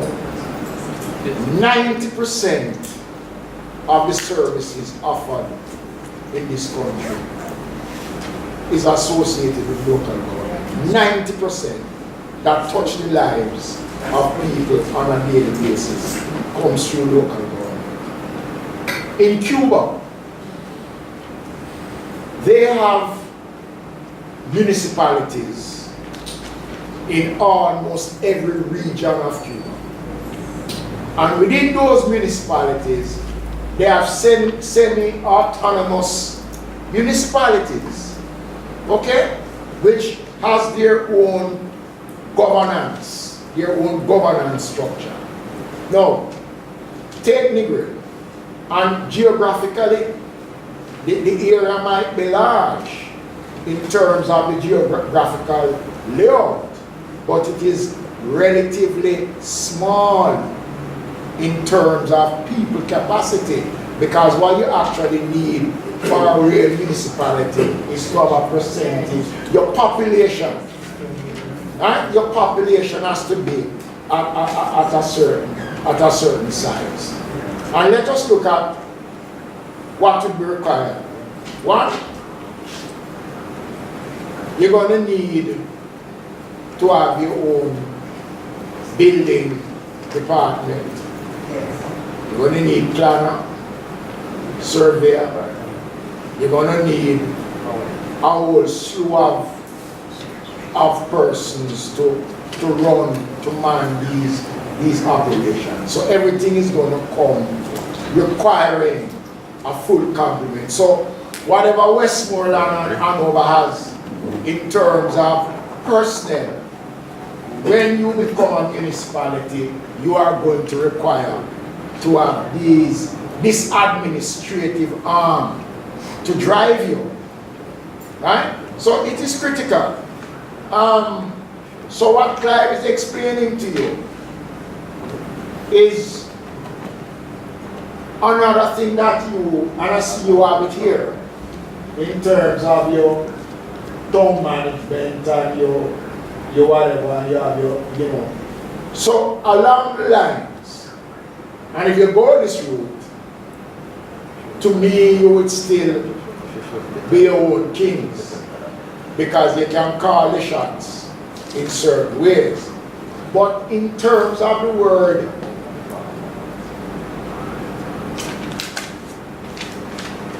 I want to find the right word to use. You would not be autonomous. Okay? You would not be autonomous. And I think that is what you want, right? Full autonomy. Well, put it this way, we are up for discussion as to what may be the best way for us to achieve a certain amount of control of our destiny, what our town look like, what we do in our town. That's basically what we want, because looking back over the years, we found that we have been neglected. And we have been neglected because Sablama is overwhelmed with what they have to do. So is Lucy. And it was the same thing as when we first tried to establish as a Chamber of Commerce. They said, Chamber of Commerce has to be with the parish. And we had to explain that we want to be our own Chamber of Commerce because some of our needs were unique to Negril. And it's the same thing now. Some of our basic social needs are unique to Negril. Also, what is unique to Negril is what it takes to make our economy, our business, more successful. Because at the root of it, you have to earn to take care of the social needs. We are a tourist resort. Tourism is our business. And we feel that we could easily double the total earning that we're earning now from a resort such as Negril. Our natural asset is being underutilized, being underperformed. So that's what we're aiming at, to have a successful resort that will benefit the whole country. So by a town center, so by a town center, you can organize yourself, advocate, be able to explain and express and act on the unique issues that concern you, that impact you, but yet you will have to have the replication of costs that Minister spoke about. So that's probably the way to do it. So does anybody have any issue,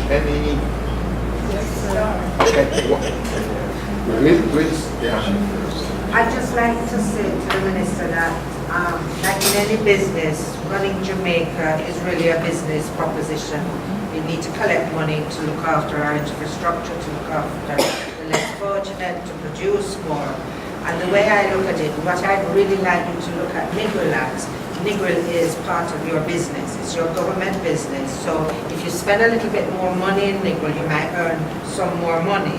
So I would like the government and the Prime Minister and yourself to look at this as an investment into Negril, where you're going to reap the benefits in the future. So I hear what you say about the different taxes and being able to pay for it. And then I heard what you said, sir, about having a town manager. And I think that's really what we need. Is one of the frustrations is we go to Mr. Moore says it's not his department. We go to Althea, she says she's not responsible. We go to the police, they say that they're, and this is what we're getting tired of, is the runaround. This is what the frustration is, because we can get so much done. And there's a lot of people in Negril who are prepared to do the work and get it done, but we're being pushed back each time. So what I really like is to look at it as an investment to collect more taxes, to get more arrivals, to be able to pay for more things, to have a better clinic so the people in the community can have a better health service. It all boils down to the same thing. It all boils down to money. So if you can invest in us, we can assure you that we will send you back the returns after the investment. Yes, in regards to the Negril Town Centre proposed site, I was curious if there's going to be full access for handicapped people, specifically people with wheelchairs, to the beach, for the public beach. Let me just answer the question quick. Our new building regulations requires that all buildings, whether it be private, public, once it comes, has to have access for the disabled and those who are physically challenged. And not just access, but all the facilities must be provided. All facilities. All So the facilities. beach is included. Yes, Well, I don't think they can put a ramp on a beach. No, you can put the concrete and a certain type of metal. You can put a small ramp into the beach, it is true. And then all people can enjoy the sea. Well, let us put it I this was way. about to bring that matter in forward, as I am the chairperson for the Westmoreland Disability Support Group. And we launched it December on. And we have looked on and we've seen a lot that needs to be done. And yes, we also we know government is working on their side of it. But where Negril is concerned, we are concerned about building regulations that does not allow for the disabled to be able to go into buildings or even into the Sunshine Village Plaza. They do fence and fence it up and stuff like that. If we had our own, so we are within our small structure, then we would be able to guide these people better. We know we are going to have to do a sensitization program, and that would also come into what it is we are talking about here now. We are looking at the fact that you have disabled people coming to Jamaica, would like to come to Jamaica. But the hotels are not built because of building regulations. It is not set up to accommodate them. No, I'm not agreeing with you. Right, I what really you no have. word. And Word, not just the hotels, not just the hotels, none of the commercial buildings. Please. I have to defend my portfolio with a certain level. I will admit that previously, before there were no regulations, yes, that buildings used to go up without taking into consideration, even our parliament in Jamaica now does not provide adequately for disabled people. We accept that. The new building bill that I tabled and passed in parliament, that the regulations are going to be ready now, provides that all buildings, public, private buildings, must provide adequate facilities for those who are physically challenged. Bathroom facilities, ramps, the access to buildings. No building can get approval. When the plans come, it has to be laid out. This is how much tile that you're putting in for the disabled, the grab bars, all the features, modern features that speaks to those who are physically challenged. This new building bill has it, and it is being enforced in every building approval that has been granted by the local authority. Thank you, sir. I'm aware of that, and I thank you. What it is I'm saying, what we didn't have that, but all these things were going into effect. We are aware of all this, and what I'm saying, we in Negril are looking. We're not just looking at Negril as Negril around the corner here. We have encompassed Negril to take it from Negril spot that takes in the rest of it. We have land areas for building. Hence, Mr. was asking about the housing development, and that we would bring in it so we'll have taxes.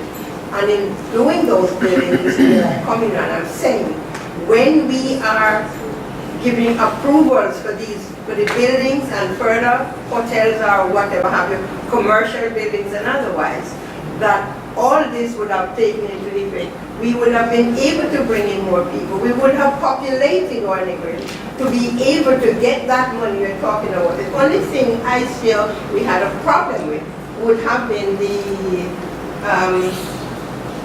cemeteries. We don't, or land areas in and around the end of the Westmoreland end here. We have no area, and Green Island doesn't have it either, for to put in a good cemetery. So yes, the question we would then ask, because there was a time when we were offered, it was offered McNeil lands, for a cemetery is whether or not we could go for the cemetery, go outside of Negril for that. But everything else that we are talking about, we seem to be able to do that within the context of a municipality. You know, one of the critical components of government, especially at the level of local authorities, there are services that we must provide, not maybe, must provide. Burial, garbage, street lights, markets. These are services that we must provide. So if we are going to establish a municipality, all the services that are required must be a part of it. First of all, you could never find anywhere in Negril to establish a cemetery because you would never get approval for a cemetery in Negril because of the environmental problems that it is going to pose, the water table, etc., etc. So you know, so we have to think and think aloud on this matter. Okay? Yes, sir. It just seems to me that this is all made more difficult. If you think about Negril in terms of a small number of people compared to before, and you're not thinking about the value that this place brings to the country compared to before. And when you've got a great big chunk of money sitting over there called TEF, which is earned from the tourism industry, and there's a sort of wall here that says those two things can never join up. So it seems to me that one of the things that we really want to get out of this, whatever model we use, it seems to me that what Negril needs is more involvement in determining the priorities that are present in Negril development. I think, for example, if you looked and asked the average person in Negril whether that was a good deal we got from building this sidewalk, many, many millions of dollars, when we haven't got any sidewalks. A sidewalk that's outside this building, 2.5 kilometers, okay? Used TEF money. We've got parts of the West End where there are no sidewalks, including outside a school, the biggest school in Negril with 700 kids. They come out of there on the most dangerous piece of road there is in Negril, and there's no sidewalk. So I think if you ask the average person in Negril, was that the right thing to do? They might say, no, I think we could have built something else. If you ask people about, was it good to spend a load of money building a fence around a piece of land that's supposed to be our beach park?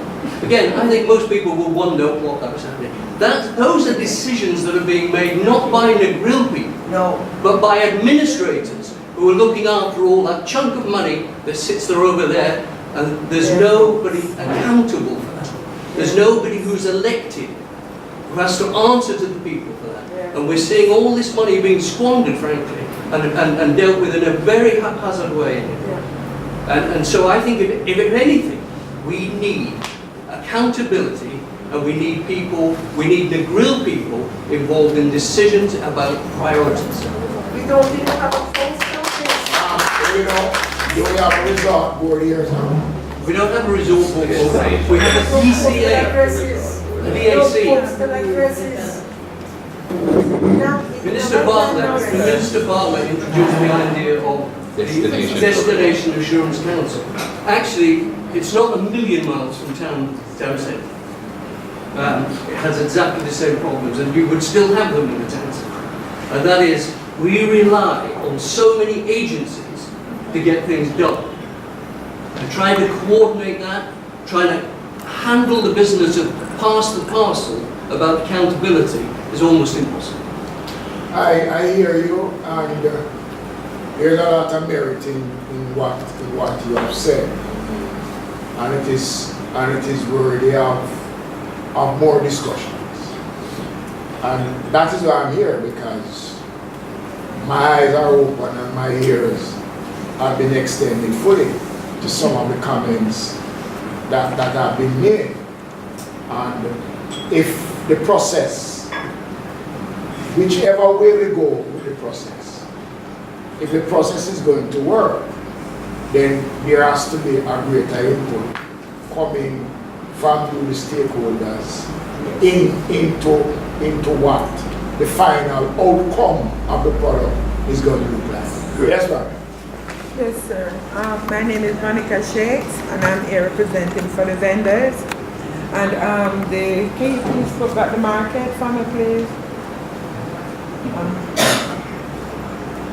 They raised up the market, and Mr. Issa, the minute Mr. Issa's finished speaking, I don't hear anything, everything just pushed. So Mr. McKenzie, I'm just asking, sir, if you like the proposal that they have for us for the market, and can you please give me some assurance when I go there to tell my people that yes, Mr. McKenzie is here and he's saying okay in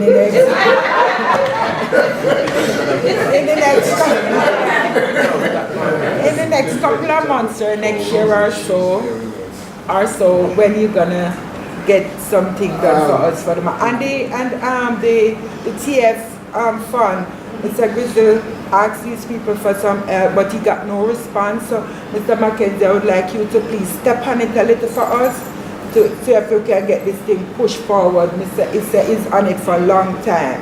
Well, so we'd like it, sir, please. I was not aware of all of this until this morning. And I did say to the mayor in the bus that if they did what was necessary, the market could have been built long ago. Yes, sir. So what I've said to the president of the chamber, and I think I said it, but apparently I said it in a soft way, that I've asked them to send the proposal to the ministry so that the technical team can have a look at it. Whether or not we could probably make some modifications if cost is going to be a factor, because talking about some 70-odd million or more Jamaican dollars to construct it. And I'm having problems with them now, the building 1 building for 20 odd years and yeah,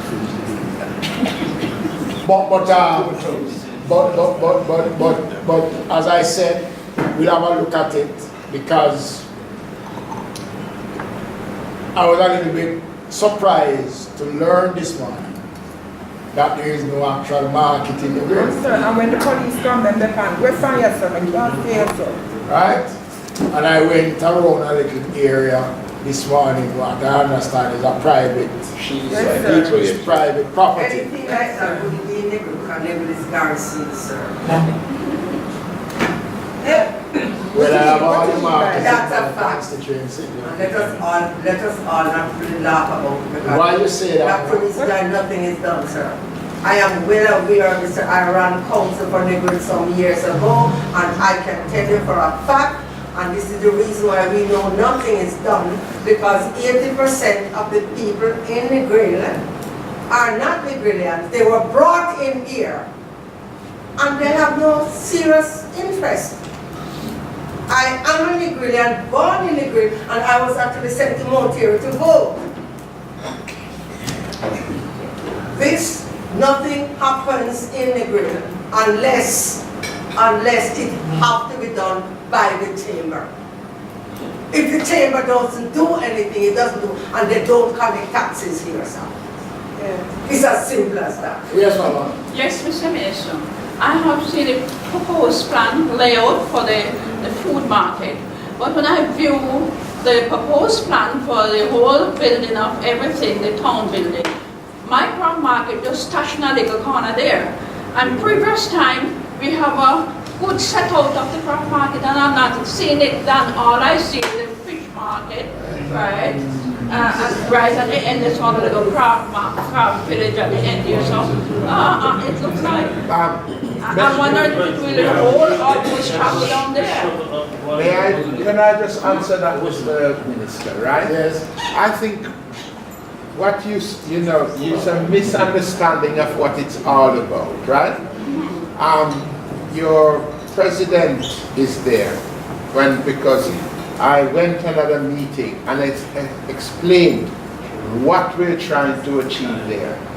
If we start by saying what we have there doesn't work, it doesn't earn any money for you, and it's a disgrace on our national pride to have that, right? What we are proposing, yes, you have a little part where it's the craft, where people who make craft, which is a difference from people who sell craft, right? What we don't want is to ghettoize anything.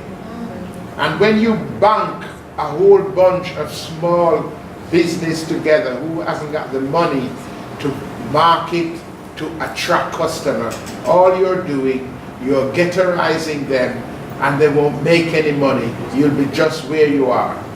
What we want you to be, what we want for you to be a part of a shopping complex, right? Where you have a variety of things, including people who sell craft. So there's a difference between the craft makers and basically, you're not even craft maker people. You are small business people. You sell a variety of stuff, right? You have shops and not really restricted to just craft.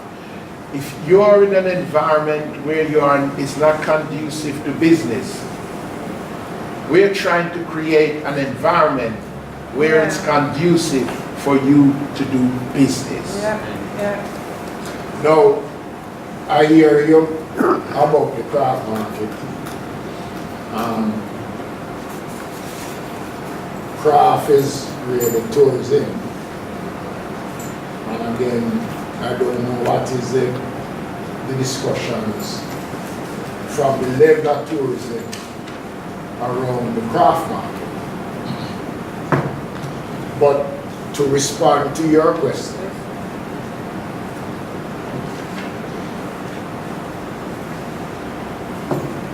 we will examine the plan, look at it. If we need to make modification in terms of some of what is in it, then we will do that. But you want to go back to say that I said when you got that in a couple months' time, the work will start. Is not as easy as that.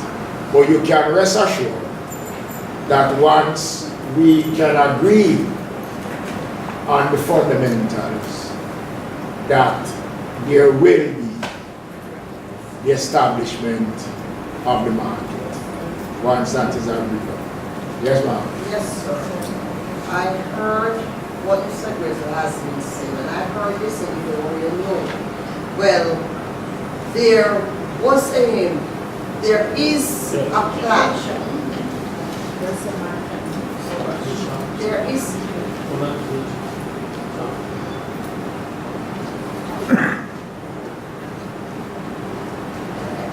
Yes, that is it.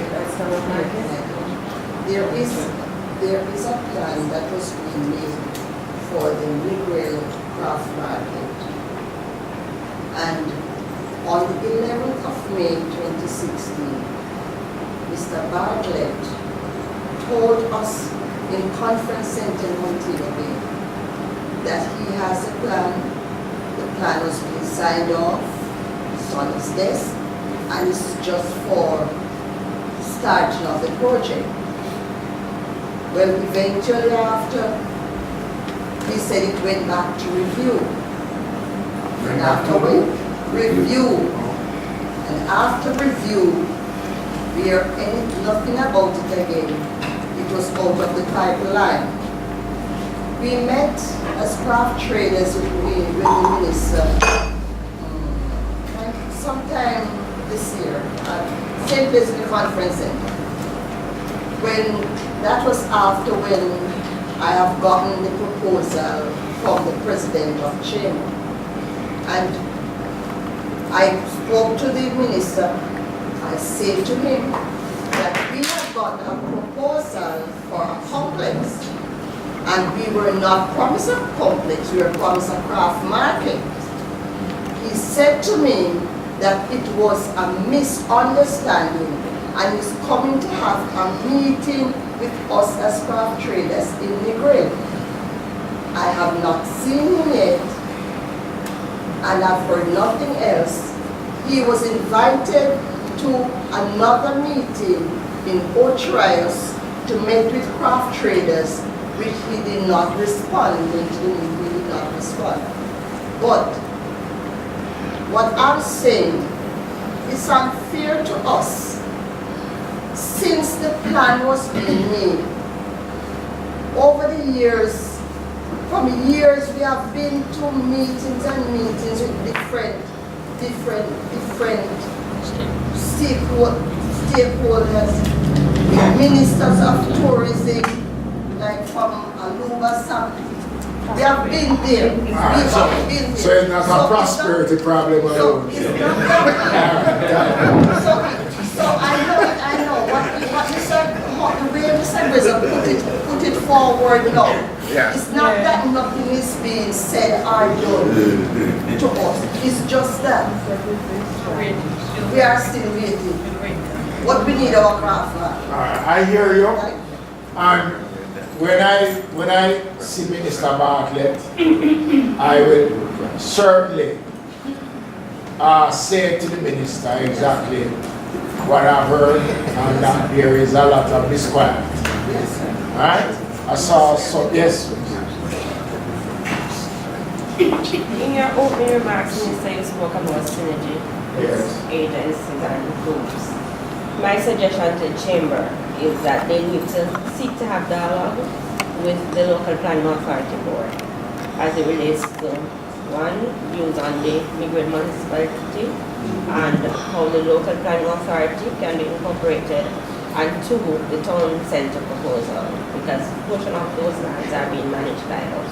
Yes, ma'am, we agree with that. And what I will do as a part of the ministry's response to the matter is that I am going to be establishing a committee from the Ministry of Local Government that I will be mandating to sit with you and to go through to look at the proposals and to come up with something that can be a paper or something that we can work from as a means of going forward.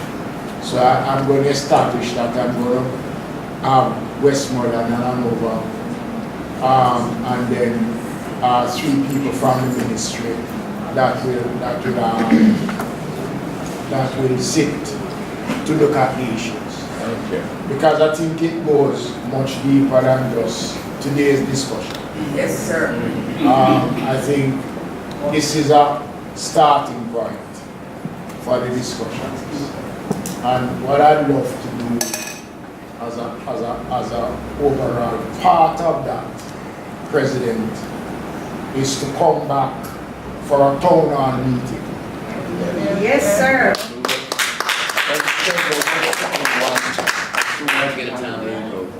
And the town hall meeting, The local people.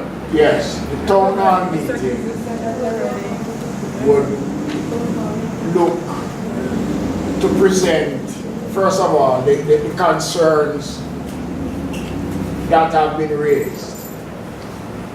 So we could address the question of the garbage situation. So I asked the police to bring an armored car for the Saturdays people to stand up on No, we I just joke. Addressing the local people here, I wasn't even invited to this meeting. I only heard about it and determined that I am coming. But the local people haven't heard anything about this No, but meeting. you want the local people here. We were planning a proper town hall meeting as soon as we have something to represent. Yes. So I am committing to come back. Yes, sir. To I'm do. so much a part of this community that I expect Alright, to Miss have. E. I am committing to come back to do the town hall meeting. Yes, sir. To address the issues publicly, not to hide in a room with 20 people, to face the concerns of the wider Negril community, and to share some of what the government intends to do. Okay? I think this is critical, because I hear the talk about the contribution in terms of revenue to the country, but also we must make the point that a significant portion of the revenue earned from tourism is exploited out of the country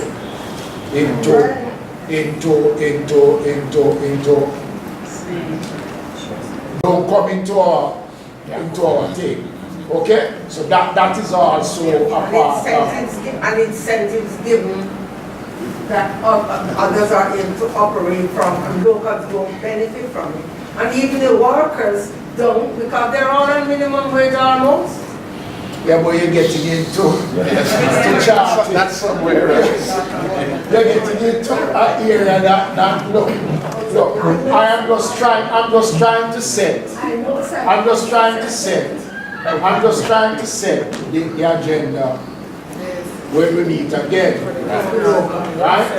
And to say it is critical that whatever approach we take it from a position that all of us at the end of the day, one way or the other, will benefit from the outcome of what we do. And I think that is critical. And I think, Chairman, and that's why Mayor, you've been sitting here. I'm not saying a word, and you should be the one that take the brunt. So you have anything to say? No, it's what you're going to say? No, there are certain things that with Mr. No, you're invited to meetings, they don't come. So we're not going there, please. I won't come to a meeting with you when a developer develop a community and don't put water in there, and you're going to tell the people that the municipal corporation and government responsible for putting water in there. Right? So I won't come to a meeting with you. Okay. At this stage, right, we can't invite the minister and start it, right? So I'm going to ask my first vice president to move the vote of thanks. Thank you very much, Mr. President. Ladies and gentlemen, on behalf of the Negril Chamber of Commerce, I'd like to thank the minister and his team for taking their time to come down to Negril to talk to us today. He has been here before, and he's here again, and he has promised to be here in the future. We are very grateful for that, sir. And we thank you for your service and your dedication to not just Negril, but to Jamaica on a whole. We'd like to thank the mayor for coming as well. And we'd like to thank all of you for being here. We'd like to thank the media. Thank you very much for representing and for broadcasting our interest and our concerns to the public. And